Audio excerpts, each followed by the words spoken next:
Hello and welcome back. Our first ScanNCut live stream for 2023. So first of all, Happy New Year, and I hope you had an amazing holiday break time over the Christmas period, whether you celebrate Christmas or not. So it's always good to have a bit of unwind time. So we've had a little bit of an extended holiday period here. So it's our first week back, and let's just say we've hit the ground running. So first of all, over on Facebook, hi Deb, and I will be hopping across to YouTube to check that everything is okay on there shortly. But before I do, very quick little heads up of what we're doing. We're going to be making a mini folio today, and we're either going to be using our 12x24 mat or using the tiling function that comes with the vinyl autoblade for CanvasWorkspace. So both good. And good morning, Carol. So the YouTube chat is feeding through to Streamlabs too. Cool.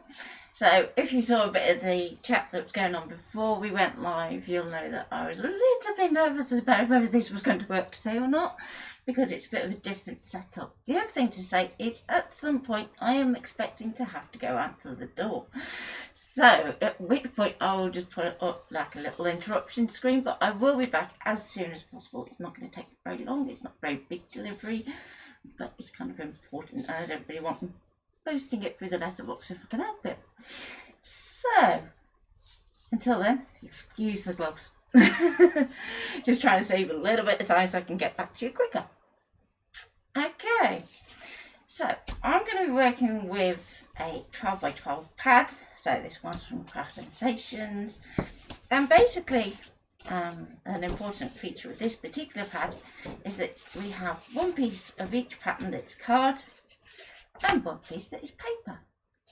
So that means that we're not going to have two sheets of matching card that we can join to make our folio, which is going to be important to consider as part of our design process. Okay, so as I said, we're either going to need a 12x24 mat, the tiling function, or if you have none of the above, we are going to be using manual piecing instead. So basically what you would do is create a file the same way as what the tiling function would do. So morning mom. Now we're going to be creating a 6x8 folio, and I've done a really rough sketch, really rough, as to what I want to do. So we've got lots of rectangles, so don't think there's going to be anything overly complicated. It's all going to be rectangles. Oh no, you lost me for a bit. Is that because the sound's not good? I'll try and stop rubbing my hands together because I've put a load of noise reduction on my mic, so it might knock me out otherwise. So I'll stop that. Naughty me. Now, if you're working with the 12x24 mat, you want to make sure that the total height of your layout is going to be less than 11.6 inches. So the pad I'm using is the Journaling Design Pad by Craft Sensations. You can get it from the range, as well as other craft stores online. It's also quite a good bargain, so it's worth looking at. And the other reason I chose this pad is, I'll give you a quick heads up, is it has at the back all these cut parts that we can use as part of our folio. So we've got little die cuts, or things that we can turn into stickers if we want to. So if you have a design, you can use that to create your stickers. So I thought it would be a really good pad to use for this type of project. And it has some foiling in there. If you haven't got a 12x24 mat, Elsie, but you have the vinyl blade, you can use the tiling function. If you haven't got a 12x24 mat or the vinyl blade, then you can do it manually. So I will talk a bit about how we can separate it out as well, so that you're not struggling too much. So as I said, I'm going to be using 12x12 paper, so it's going to be nice and easy to convert that across. Okay, so we're going to have a vertical flap that's going to come across this way on our inside left, a little pocket down at the bottom, And then on this right hand side we're going to have another bit that comes out here, and what we may do is we may turn that into a pocket. I haven't decided yet. So some things to consider if you are using the tiling function, which you don't have to worry about if you are using just the manual option of using multiple 12x12 mats, or if you are using the 12x24 mats. So just when you're tiling, open paths don't work when using the tiling function. So basically we have to do a little bit of a workaround. So I'll show you that when I get to it. But when you see me do that, if you are using either the 12x12 mat or the 12x24 mat manual options, then you don't have to worry about those particular workarounds. Also, scoring, you can't send different cuts at different times when you're using tiling as easily as you can when you're working normally. So that is something to consider as to how you want to do your scoring. So my advice there would be to send it as a draw instead of the usual half cut style that we would usually teach you. And as I said here, no part cuts, no, or part draws then, so you can't do multiple colours of drawing either. Glue tabs when you are tiling are going to just literally extend into the next bit of the piece, so you're not going to have nice tailored cut tabs that you can do when you're working in other ways, but you can just hand trim those. Not tried tiling, so this will be useful. Yeah, I thought it would be a really good one to come back to. So over the next few weeks, what you're going to find is I'm doing a lot of work with add-ons in terms of things like the tiling this week, and next week I want to do print to cut as well. Okay, so let's dive on in. So let me just double check I haven't missed anything. Nope, all looking good. Cool.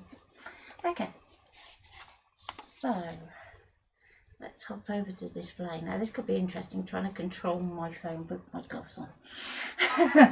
So here we have our typical usual setup for Canvas.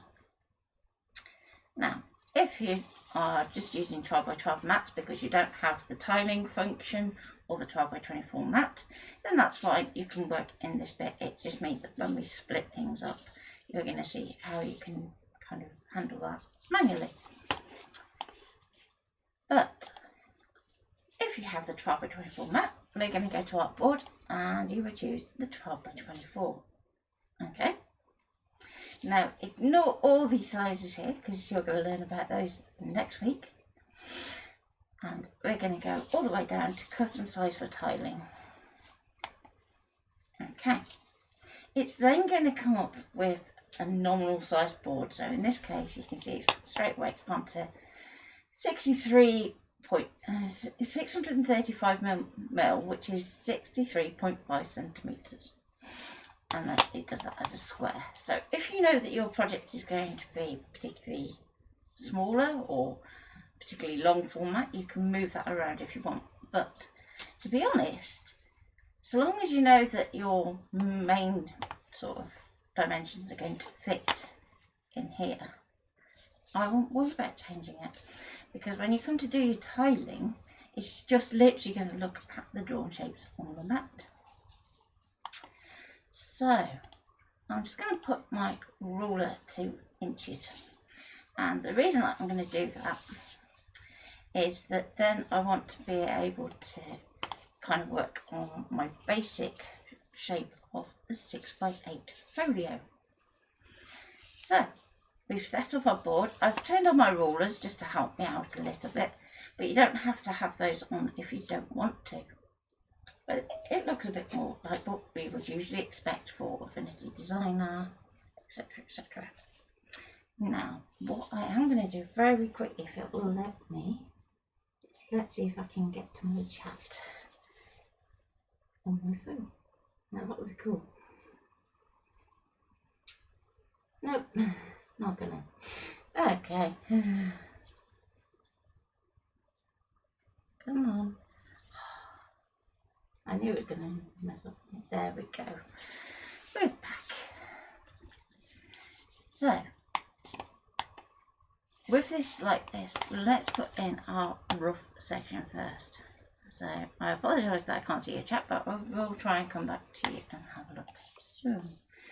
So, I'm just going to bring in my rectangle, and we can resize it the same way. So, everything is going to look identical, even though we're in that tiling window. So, all your panels are going to be the same. Nothing else really changes that you need to worry about. So, first of all, let's rotate it around the right way. And we can use the shift key to lock it to the 90 degrees. So you just press and hold the shift while rotating, and it's going to lock it to the 90 degrees. Now, in some software, you'll find that it will lock to 90 degrees. Others will lock to the 45 and the 90. And some will do the 30, the 45, the 60, the 90. Which is really helpful, especially if it's doing frames and things. But for this one, one good, nice and simple. Now, we're going to go to a width of 6, and you're going to see that it's going to change the height. Now, one thing to notice is, because we've done that rotation, our width and our height isn't actually our width and our height anymore. So, I want to put the 6 in our height, even though this seems counterintuitive. We want to untick the maintain aspect ratio because we want to have that as a definite 8. And enter. There we go. So we now know that we have a 6x8 rectangle. Now, if it helps you at this point, you can either increase your line width so you can see that shape a little bit easier, particularly when you're zoomed out or something. Sometimes you just want it a bit bigger. You can change the colour if that helps you. So don't feel that you've got to kind of struggle. Make it as easy as you can for yourself. So once we've got that one, I'm going to go to layers and I'm going to go to duplicate, which is down the bottom. And that's so that we can pop that there. Okay.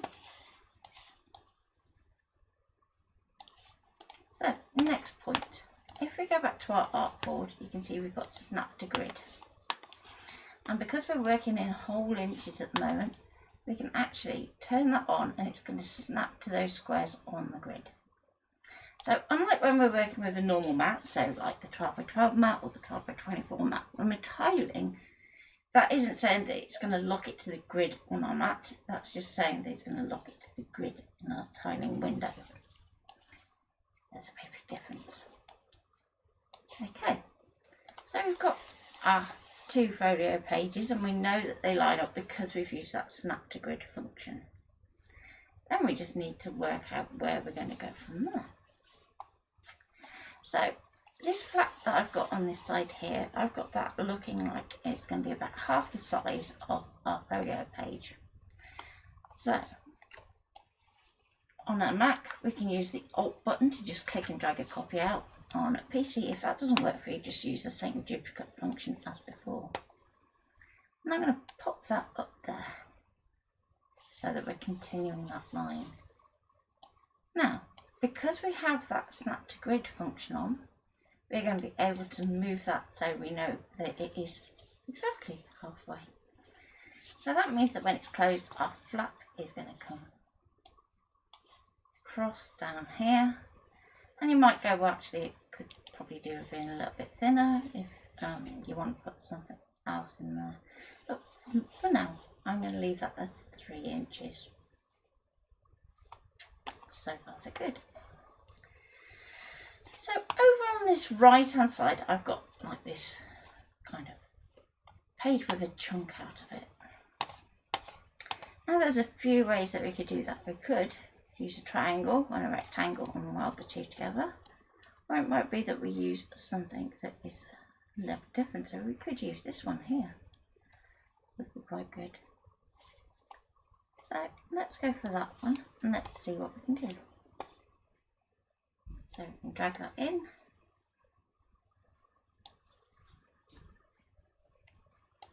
So that's grid, take down. Okay, so that's going to be quite big for what we need, but if we stretch it that way, let's see how that looks. So I've got that going almost to that 6 inches. So this is where our snap is going to start to be a little bit of a pain. So temporarily we can turn it off. And we can go, just want to bring that in. So we're doing this so that we're allowing space for that fold to happen. And when we're happy again, we can turn that snap to grid back on. Now at this point, if we double click, or click again if it's currently selected, you're going to get to your nodes. Now, as our snap to grid is turned on, this one at the top is going to be nice and easy to just manipulate, so we can take that one back there. However, if we then try and move this one, it's going to automatically snap, which we don't want it to do. So let's undo that.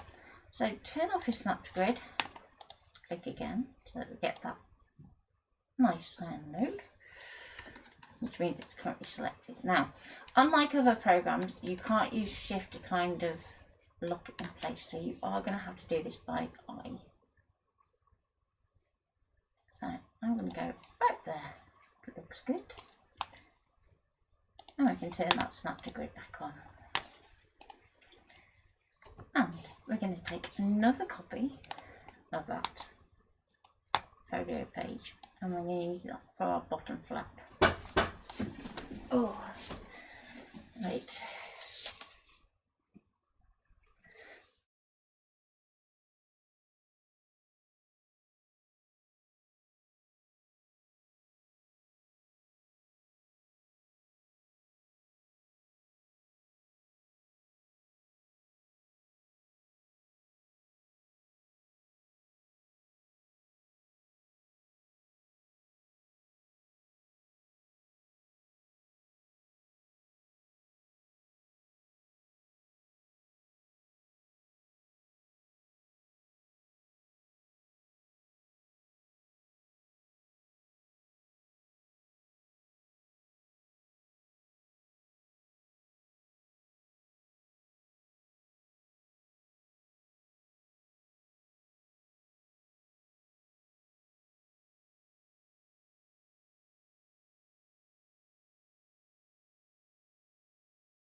There we go.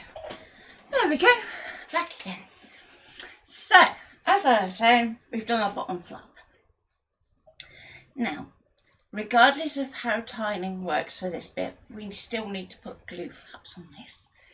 So, let's get our... There we go. So we want to get a little glue tab. And again, we're going to use shift and rotate. And there we go, we got a glue tab. Now, what I would say at this point is an inch glue tab is a little excessive. Just a tad. So just turn off your snap to grid. And we're going to just shrink that down. Likewise, if you think this angle here is starting to get a bit too shallow, we can just click again and we can just tweak those nodes like so.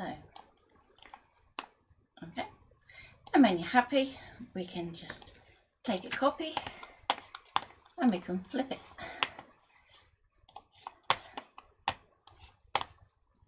So hopefully you can hear me okay now. I can't see chat, but I will try and drop back in.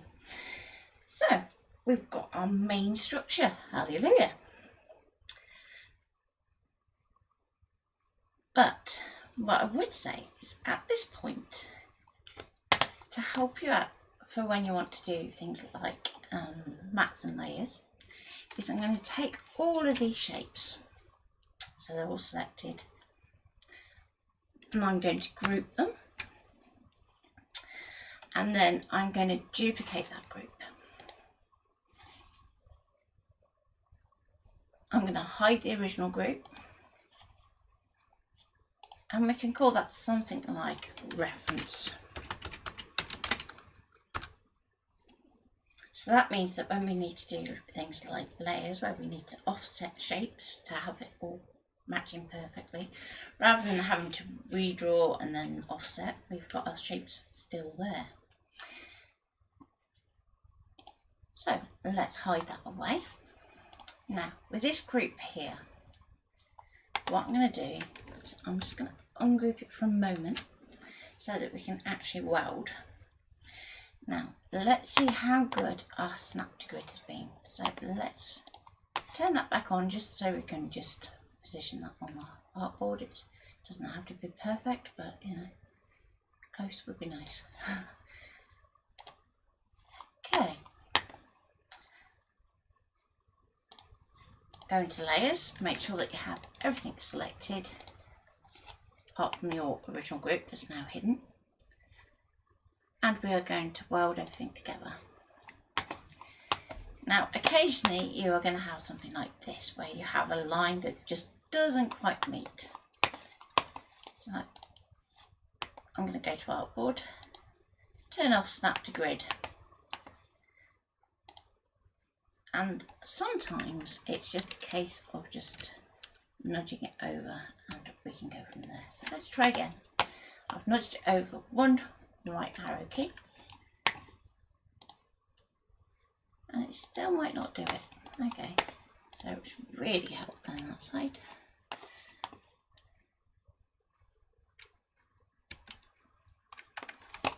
Okay, there we go. Now what we need to do is we need to do score lines. So bear in mind what I said about tiling, where an open path isn't going to work. So we can't just go, okay, I need a score line down here. You have to do it as a closed shape.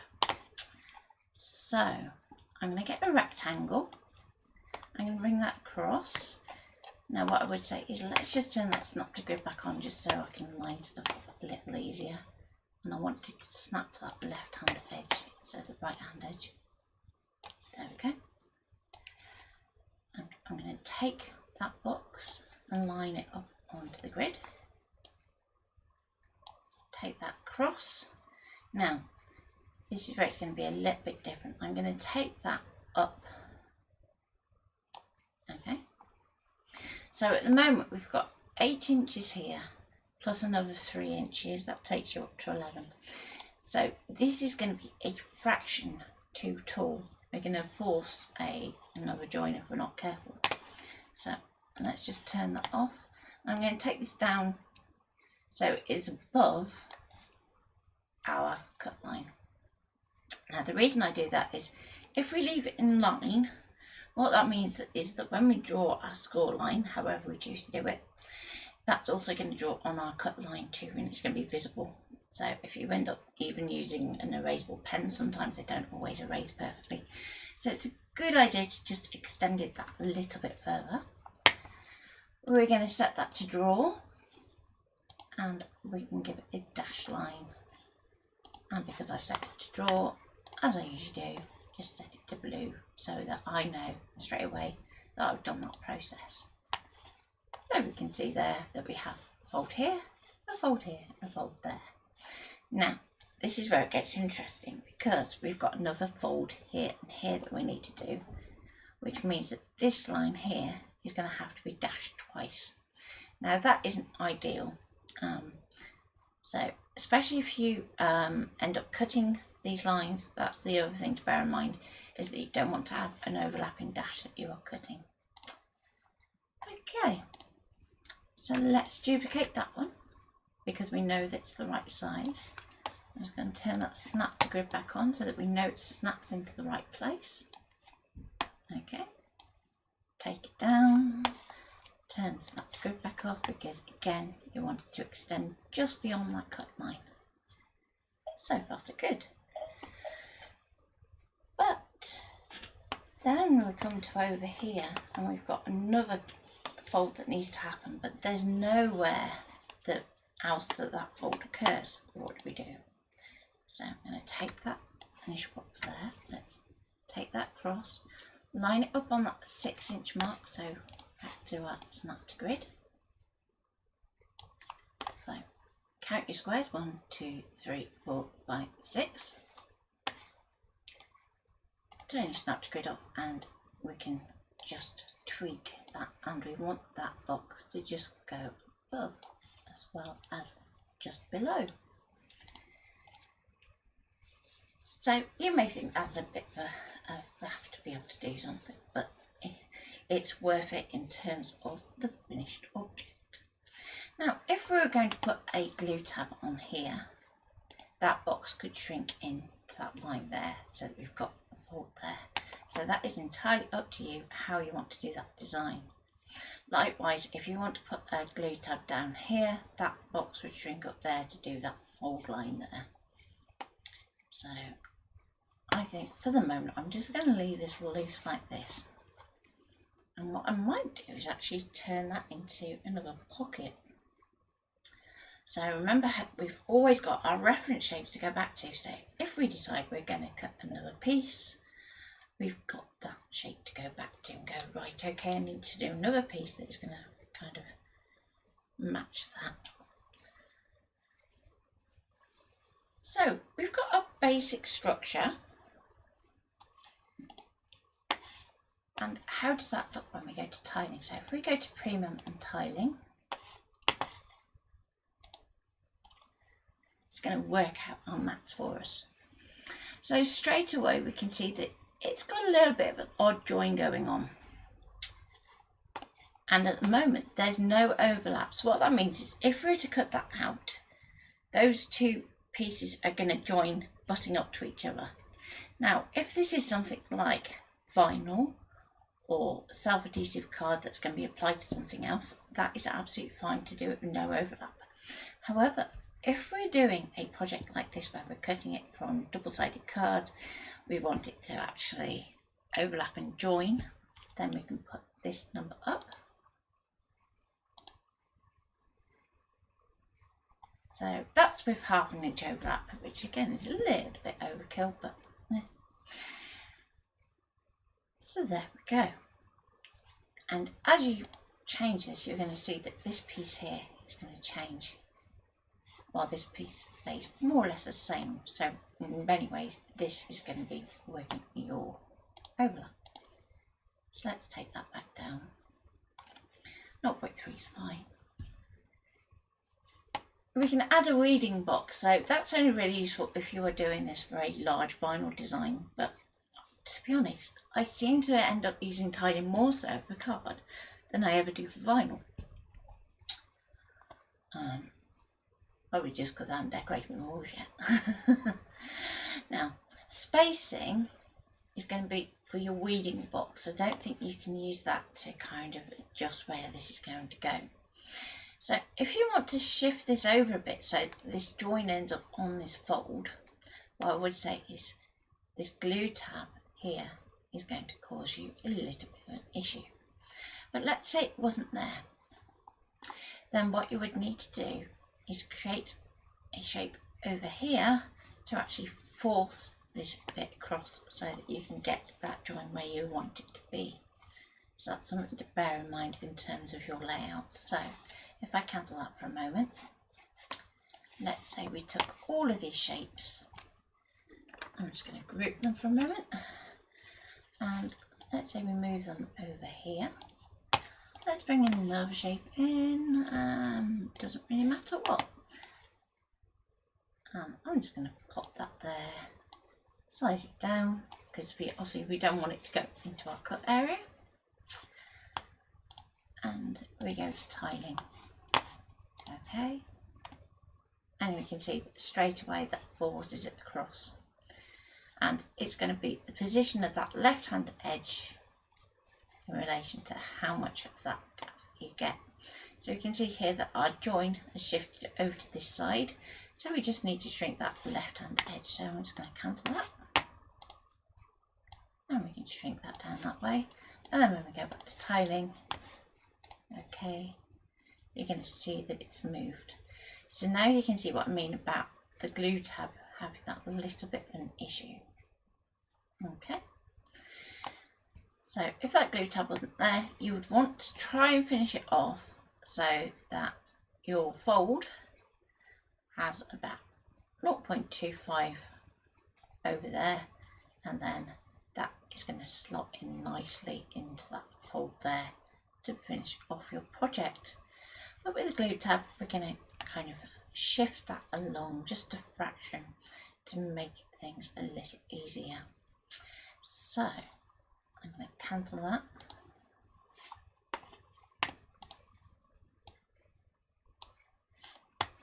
And let's try this again.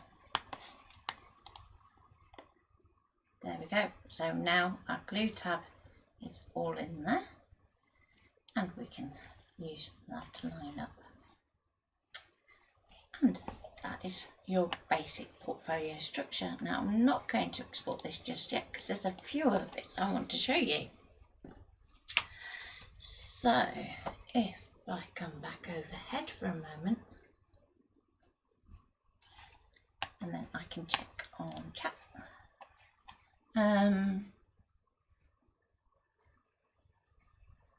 Why didn't you just extend the original oblong down from the glue flaps instead of doing it twice? Okay, so as we still have all of our reference shapes, and this is why that glue, that bottom panel was separate, we can always use that to do our offsetting. So rather than just extending that initial rectangle down, Carol, by keeping them as separate shapes, you're giving yourself that option to go back in and actually go, okay, I'm going to offset that shape in, and then you can do your background panel and so on and so forth. Let me just double check that this is, yeah, that's fine. It's okay. YouTube is still a little bit behind, so I'm seeing what I've already done, if that makes sense. It looks like the elf on the shelf is still in Nutty's flat and still causing trouble. Yes, it's not the elf on the shelf, it's the IT gremlins most of the time, to be honest. Because I had a plan this year on being the year that I would get my sublimation printer. And the IT gremlins had other plans. So my poor laser printer decided it was going to break down. Then while I was waiting for the replacement for the printer, the ScanNCut decided it was going to break down. So it's been good. Good old IT gremlins have been out in force. So with that all kind of covered, let's go back to Canvas. Subtitles are always fun anyway. So what I want to do is do a few little flaps and things, and we can do those onto our actual base of our design. So I want to put in a little card mount in here so that I can put in a business card or something similar. So it could be that we're going to use a journaling card, for instance. So let's see if I have something in my pad that I can use as a reference. So we know that our little flap section is about 3 inches. Well, spot on. So we need something that is shorter than 3 inches to go into that section. So I have these little sentiment cards, and let's see if I can get them in shot. So bear with me one moment. I'm just going to get to Streamlabs so I can see what I'm doing live. And we've got these little ones here, and I think one of those will be spot on. So what you need to do is we're going to need a ruler. Needless to say, the naughty elves run away from me.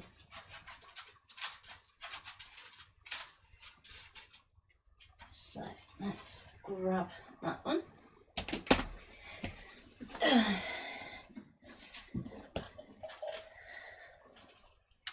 And we are looking at a card that is, let's do it in millimeters, just to make it a bit more accurate. I can do many things in inches, but when it comes to detail measuring, so we're looking at 72mm wide by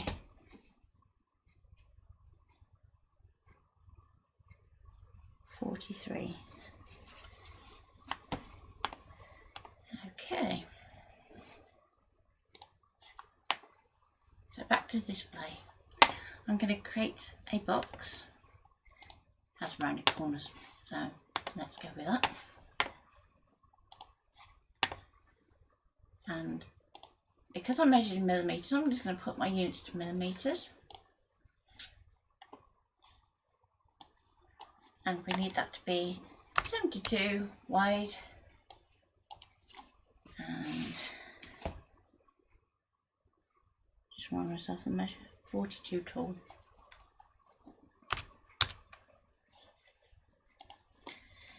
Measure twice, cut once. Yeah. Okay. So that's the reference for my card, so I can pop this here. Now bear in mind that this is going to be where it's going to be when it's up here. Okay. So now I can go, okay, I need to do some little notches for this card to slide in with.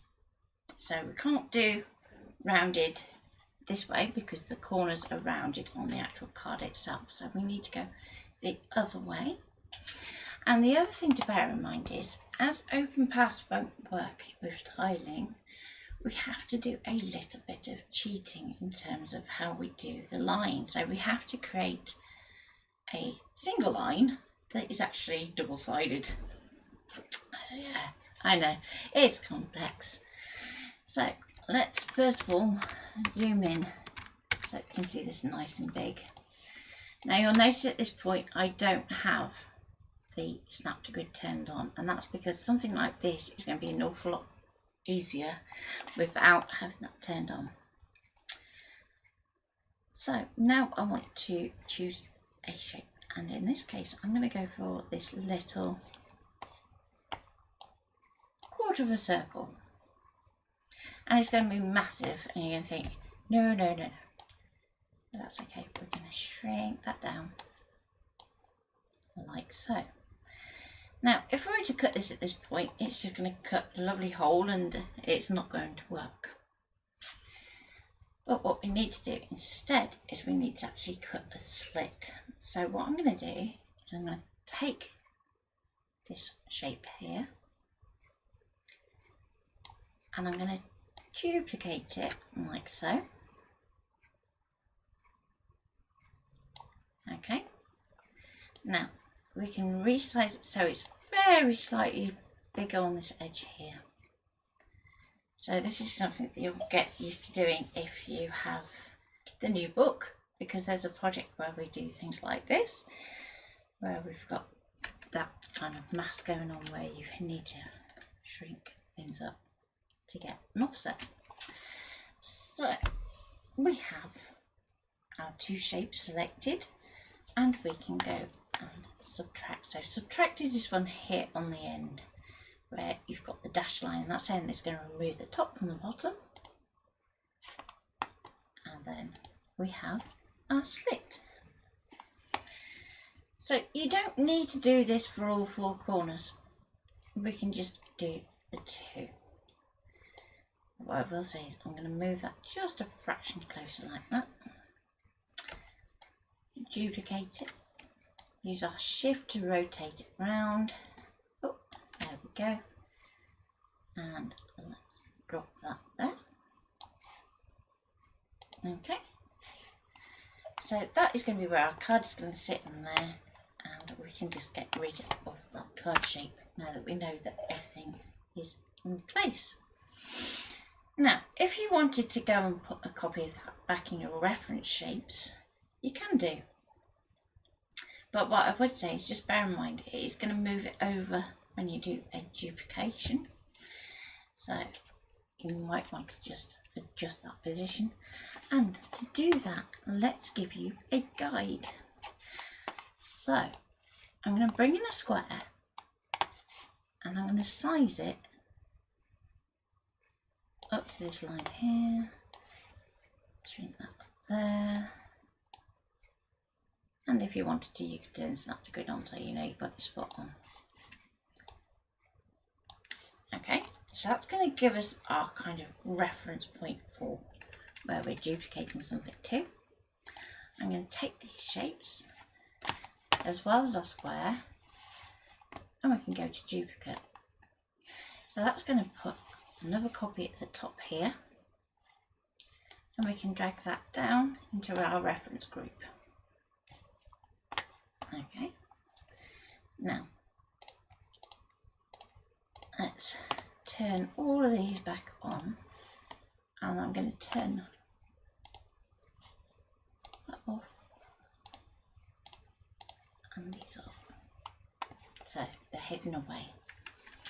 And we just want to work with our new copy of our shapes. I'm going to click and drag and I'm going to line that up to my original shape. Okay, and we can then take away that square. And if it's easier, work with selecting your shapes in your panel rather than double clicking to get into the group. So that means that we have a perfectly positioned slot ready to go for when we need to do our offsetting of our panels and things, which can be very handy. So let's turn our other group back on and our reference off. And we can put this back on, like so. And there we go. So far so good.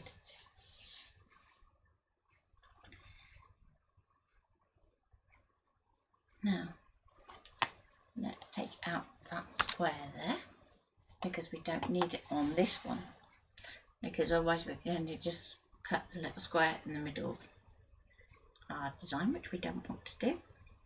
Now, if you are working with a 12 by 12 mat and you don't have tiling, what you could do at this point, or before it I should say, is as you've got your individual pieces, what you would do is merge this panel here with this one, okay, and then that's one there.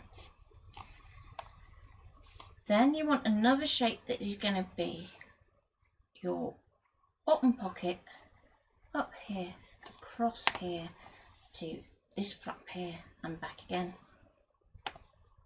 And you can do your little notches in that. So that is how you would split it. You would split it down this line here. But then before you actually cut it, what you would want to do is just add on a glue flap. So the same way that we have done here, you're going to mimic that here, so that it's going to go up like that and across on there.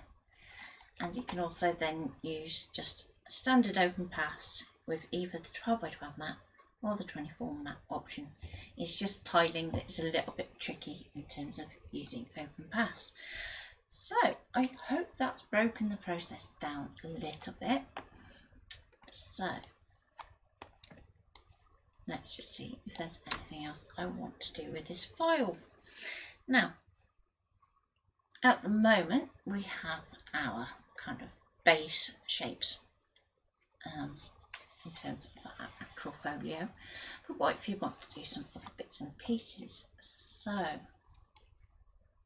what I would say is normally what I would do is I would cut this first and then do all the decoration things after.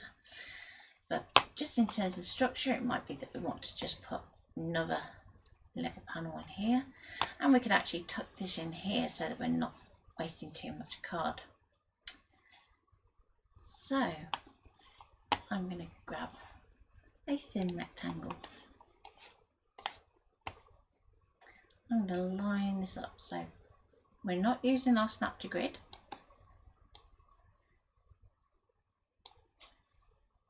And that's about right. Just click off it and just make sure that it's not overlapping this corner here.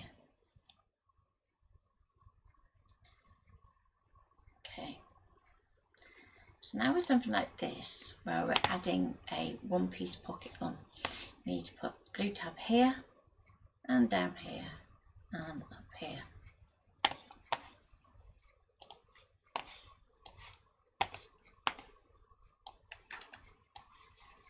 So I'm going to do the long tab first, just because it's a little bit easier.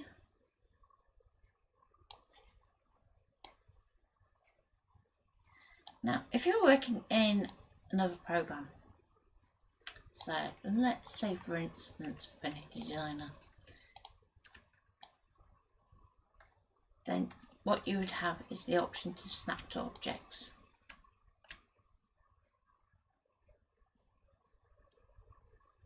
And you would want to turn that on for this particular process. But sometimes you can find that the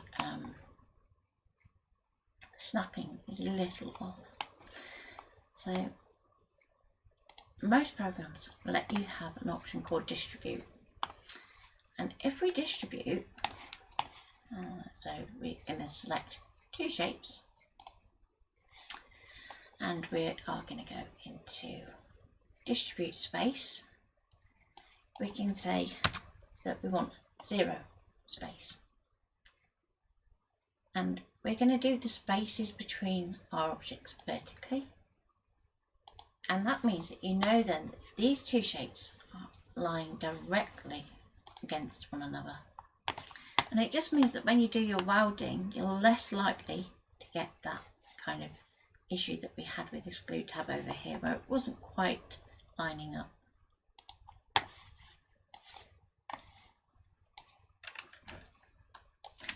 So again, drop that in there.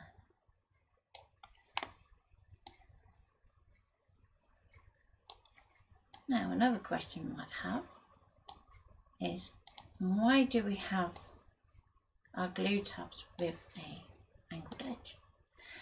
And there's a couple of reasons for that.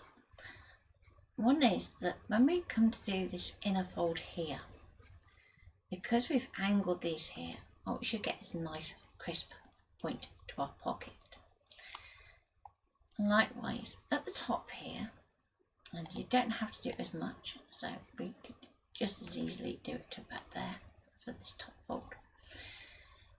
If we did it flush and you didn't get your scoring smack on, sometimes you can get like a little bit that's just going to stick up.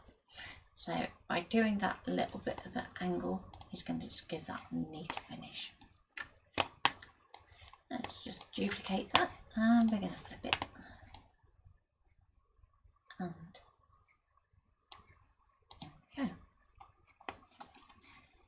Okay, so another point to make is, and I'll be covering this a bit more detail next week, is when we're using the tiling function, what we don't have is the ability to print, to cut and tile yet.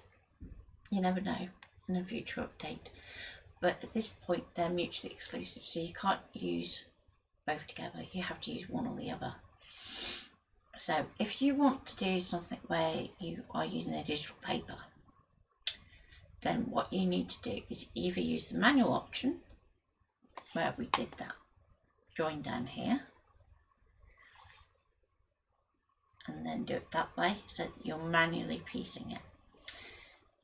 Unless you have a huge printer and you can print 12 by 24, which is unlikely, unless you happen to work in an architect's office. Okay, so with our pieces there, we can then do that same distribute function crossways. So we've still got a 0 there. Let's just click that one, and we should know that everything budges up. So far so good. Now, because this is a group, it's going to see the bounding boxes going around the outside. So just make sure that you deselect the group before you do your weld. Okay. Now let's get my thin rectangle back. And you could of course have kept those shapes as well, but I just think for what I'm going to do, that's going to be fine. So I can just pop that in there, extend it up, make it a dash, set it to draw, colour it blue. And you should have something that looks like that. Ta-da! So that's how we can add on a separate pocket. Now, if you want to do flaps and things, you're going to do it in the same way, but you're just going to have one glue tab. And if you want to do things like adding in envelopes and things like that, then basically you could do like an extra strip which has almost a thinner version of this, where you've got your rectangle and a glue flap, and that can act as your hinge. So given the time, what I'm going to do is I am going to quickly check on any questions you may have, and then next week we're going to be doing print to cut, and you will see this folio being cut then. So hopefully you've enjoyed the first part of our mini folio project, and let's just check questions.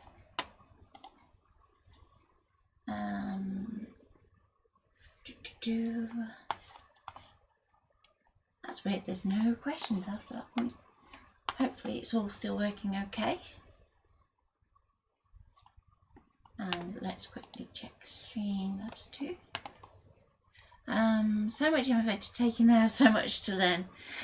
Right, Jill, it is a big learning curve with Canvas, but if you go back to the videos that we've been doing sort of like the last couple of years, they're all really kind of working from the ground up. So we're now 2 years into doing 3 years into doing live streams. I can't count.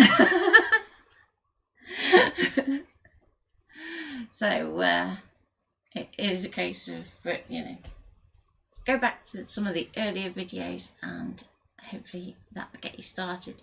There is a really good one that Ian did, which was an introduction to Canvas. So you can find that either on the Facebook page in the video section, but the easiest way to search is to actually go onto our YouTube channel, which is youtube.com/c/plannercraft. Then on that page there's a little magnifying glass and a little field after it, and you can just put in there intro to Canvas or affinity and so on and so forth. That's the one way of kind of finding the beginners videos. The other way is that we have playlists on YouTube as well. So that means that basically if there's a particular topic that you want to dive in and look at, then you can go and just watch a playlist on it and just kind of soak it in.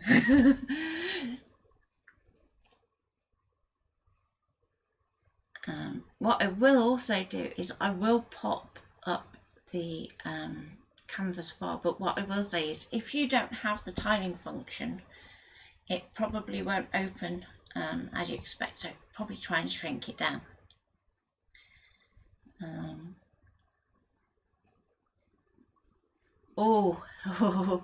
Delcy, you have print to cut which you haven't used. I have to say I really was not convinced going in.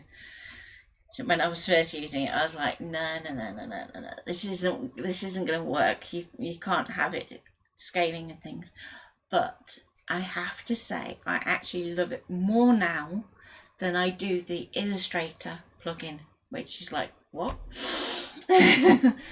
Because in terms of how print to cut works, as I'll kind of get into next week, you don't have to worry. So whereas with Illustrator it's got to be printed exactly right and it's got to do this, it's got to do that. When it comes to the print to cut in Canvas, it is so forgiving and so easy, and yeah, I started off thinking this isn't going to work, and I'm sure most beginners probably would think that too.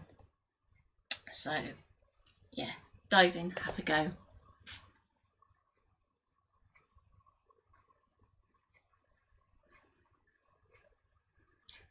I still prefer the scroll version of print to cut. Yeah, yes and no.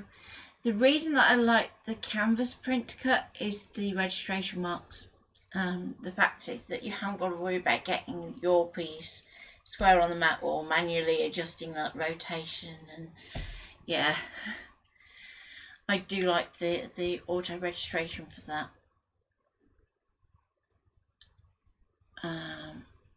But yeah, Jill, don't be worried. And oh, Marianne, I missed you watching. I'm sorry. So well done, Marianne, on getting the giveaway from Monday.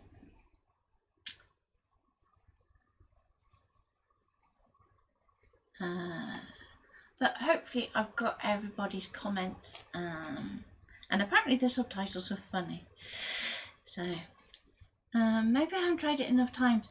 Yeah, basically I sat with one file and I literally printed it like 20 times in different ways. So for those of you that have no clue what I'm on about, the print to cut basically means that we can take an image into Canvas and you can export a printable PDF that goes to your inkjet or to your laser, or it can even go to an external printer, which I'm going to be doing a video on. So watch your space for when that goes live, so that we can actually use professional printers to do these things, so that you're going to be able to actually put that through your ScanNCut, which is cool. But basically it also then does your cut line, and when it prints you have your registration marks, basically one in each corner. You put that into your SDX machine. Have to qualify that it has to be an SDX for the auto registration to work. Feed that through, and then it does everything else for you. So if you've set up a cut line, it's going to cut. If you've set up a draw line, it's going to draw with that registration. So if you want to do something that is printed and foiled, clue there what I'm using it for, printed and foiled,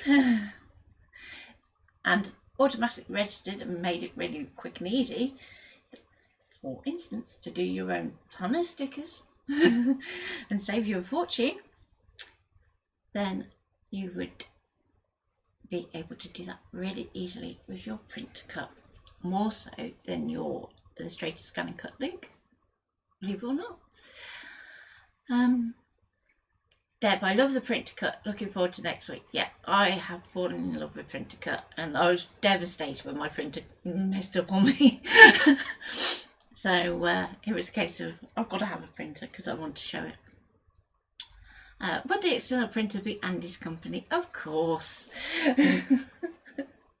So I've known Andy for like years and years and years, and I'm not going to say how long because it actually makes me feel old. So we kind of grew up in the industry together because he used to be just down the road from where I used to work. So yeah, he's very good. But it could be any external printer that happens to be near you, so don't think that you've all got to go and rush to Andy. Although I'm sure he wouldn't mind. Okay, so take care. Now what I am going to be doing later today is I'm recording the video for Friday. So this is my plan for certainly for the next few months, is that Fridays are going to be a YouTube premiere. So instead of me being live and having to have my desk safe for public viewing, shall I say, Fridays are going to be my day for when I actually get my DT work done, or when I'm working on personal stuff that I can't show on stream. So hopefully I will be able to join in live with the chat. So if you have any questions, we do want you to still be asking questions, but it's just going to be that I'm going to be replying in text. And we have a really fun project for Friday. So what it is going to be is it's called the Loud and Proud. And if you are into your rainbows, shall I say, then this one is definitely going to be for you, but it doesn't have to be. So if you want to swap the strip stamps that you are using or the colours that you are using, that is absolutely fine. But you are going to need white card, coloured card, distress inks or dye inks of your chosen colours, thin washi tape, and by thin I mean thin. So let me grab this one. So thin washi tape and a laminator. And if you've got all those, then you're going to be good to go. And I'm really glad, Carol, because I didn't know whether they'd managed to get to you in time or not. So I'm really glad that he did a fantastic job with the Christmas cards. I'd love to see one. So do pop one up on the group if you haven't. So take care for now, and I will talk to you Friday, if not before. So you can always drop me a message if you want to go into any more detail about things. Don't feel that you can't ask. We are here to help. So don't pull out hair if you're having a problem, or if you think that you've missed something. Just please do reach out and I will help. Take care for now, and bye.